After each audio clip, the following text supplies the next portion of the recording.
was made to eat in America. I was made to eat in America. Short hair, she almost looks like a dude, is leaning back and this dude is hugging her. Chris Patton is in the very back with the short blonde hair. And how many of you have seen any of Ai-kon Brothers other than this? Anybody? The girl that plays Inspector Widget, in the picture where we're all on stage in Cabaret, she's the girl with the ponytails. So you can see we do a lot of stage work with each other too. But oh god, I forgot about this baby picture. All right. Does anybody have any questions about that quickly before we've got kind of a short amount of time, and I definitely want to get to some cool Beck stuff. So anybody have any questions about Ai-kon Brothers at all? Any? It seemed kind of hillbilly-ish. What? It seemed kind of hillbilly-ish. Well, and the problem with that, poor Lucy gets stuck playing characters like Sashi and Abanabashi, and like, she really has no Texas accent. Like, I mean, most of us, like, when I first moved to Texas, people couldn't figure out where I was from. They thought I was either from Canada or from Southern California, and I'm like, those two accents sound nothing alike, you know? How is it Canada or SoCal, you know? But, Lucy has no accent, but she always gets stuck playing Osaka characters, which the only real way to describe the Osaka dialect, honestly, if you were to take the Osaka dialect into like English language accent, the closest is like a North Dakota accent. Now, how would you have loved her sounding like she was from Fargo? So usually, it usually breaks down to either a Brooklyn accent or a Southern accent, and with them being farmers on a radish, you know, a Ai-kon field, it just made it funnier for her to sound a little hillbilly.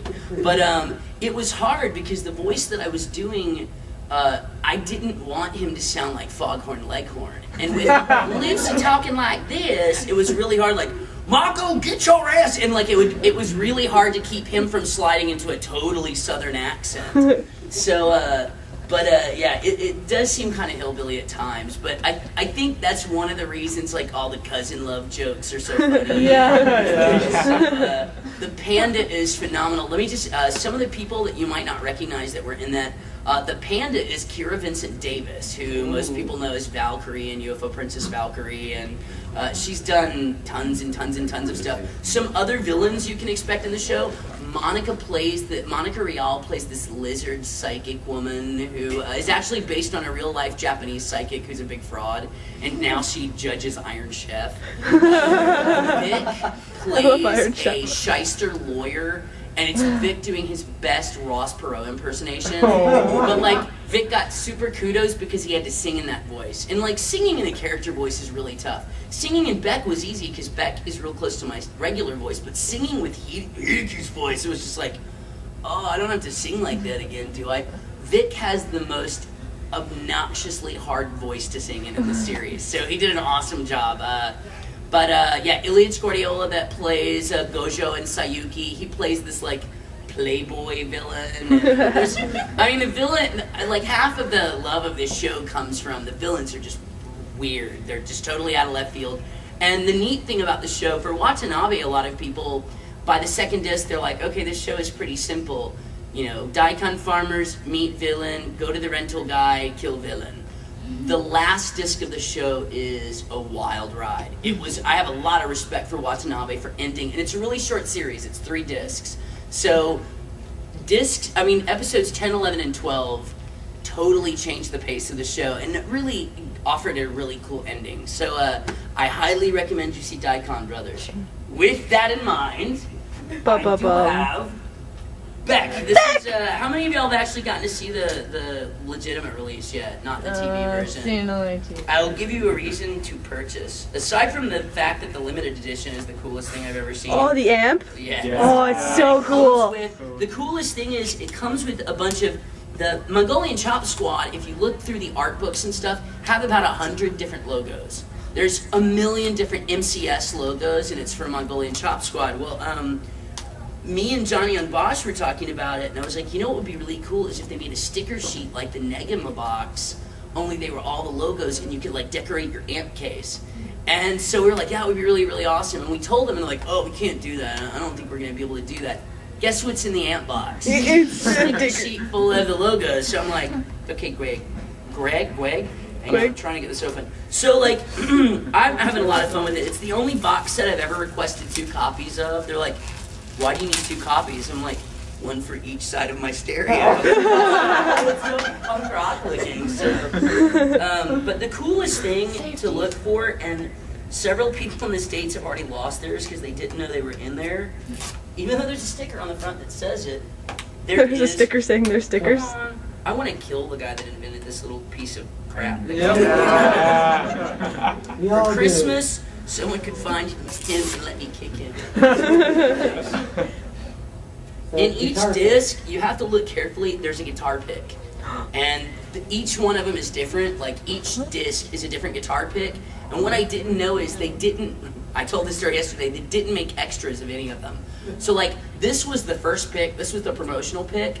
And they gave me 4 bags of them, and I used to just throw them out at cons, like in handfuls.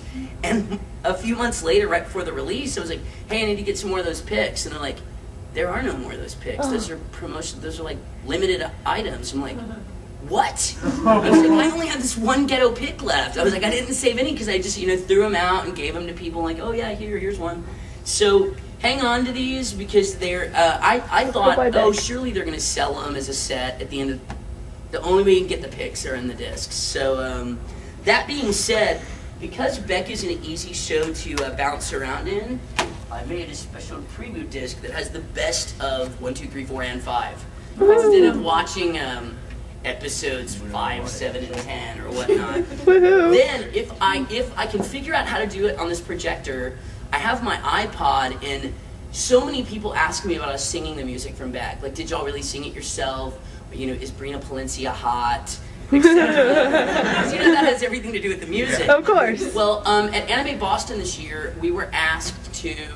Originally, they wanted us to do a concert of all the music from Beck, and we don't want to do that until we can actually have a live band. So it would be all rock and roll. But because Brina and I were both guests at opening ceremonies, Brina and I sang "Moon on the Water" together.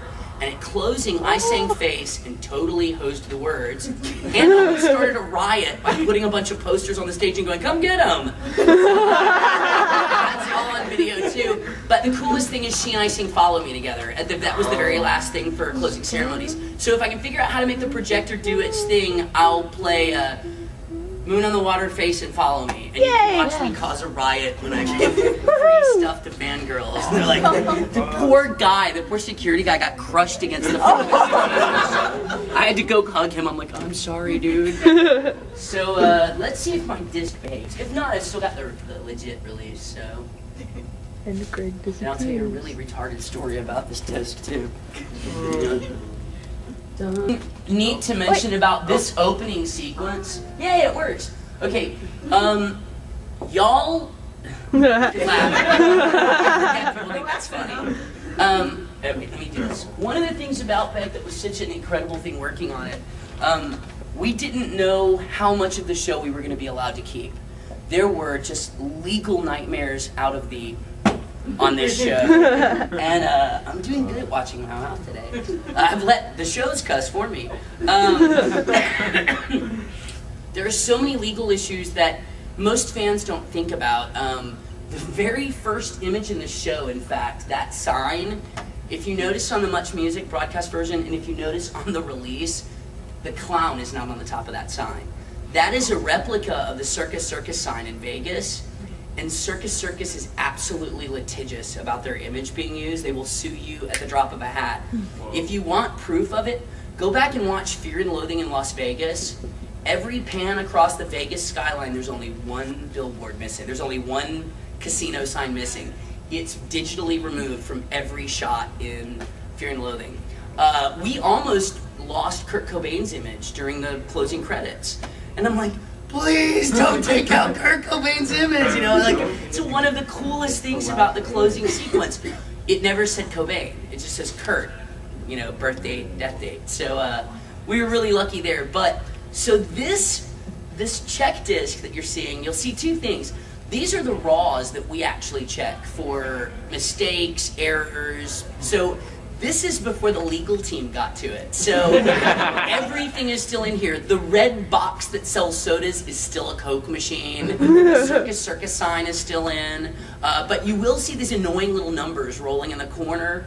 These are production discs. So there are a few other legal issues that I'll talk about once we've seen a little bit of it. But we're going to skip through this, and since some of you have already seen a lot of this on Much, there's one or two scenes that I might gloss over so that we can do the Brina show or whatever.